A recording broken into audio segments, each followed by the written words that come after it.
Jei pradėtume vardinti dailininko, grafiko, režisieriaus Stasio Eidrigevičiaus apdovanojimus, tektų tam skirti ne vieną minutę. Tai vienas žinomiausių šiuolaikinių lietuvių dailininkų. Apdovanotas Gedimino 4 laipsnio ordinu, Lietuvos nacionalinė premija, ordino už nuopelnus Lenkijos Respublikai Komandoro kryžiumi ir daugybės tarptautinių prizų laimėtojas. Stasys Eidrigevičius yra iliustravęs apie 40 knygų. O šiemet būtent jo tapytas piešinys tapo pagrindiniu nacionalinių kino apdovanojimų sidabrinė gerbė vizualu. Jau nuo seno paukštis dažnai pasirodo mano kūriniuose. Tai grafikos darbuose, tai piešiniuose, tai tapyboj, iliustracijoj. Kartais tas paukštis būna ramus, kartais jisai skrenda, kartais jisai negali skristi, kartais jis laimingas, kartais liūdnas. Kai buvau Japonijoje, ten pamačiau, kad labai dažnai jų mene pasirodo gervė.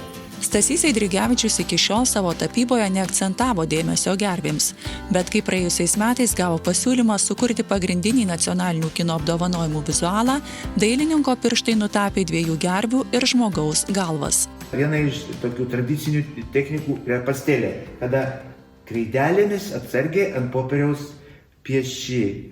Pieštukas, pastelė, akvarelė, bet kai šitą kūrinį norėjau atlikti, tai aišku, pirmiausia, bandžiau išsikirpti tų paukščių iš balto popieriaus, iš raudono popieriaus.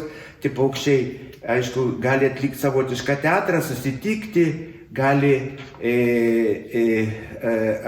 kaip sakant, susipinti savotiškai. Stasio Eidrigevičiaus paveiksle susitiko 2 gervės ir jų akys tapo žmogaus akimis, kaip ir žvilgsnis į kino apdovanojimus yra per sidabrinę gervę. Čia jungiasi žmogaus ir toks labai švelnus tų paukščių susitikimas ir prisilietimas ir savotiškas pokalbis. Taigi, kaip ir nacionaliniuose kino apdovanojimuose, taip ir Stasio Eidrigevičiaus paveiksle, kuris tampa pagrindiniu šių metų sidabrinės gervės simboliu, vyksta dialogas tarp žmogaus ir kino.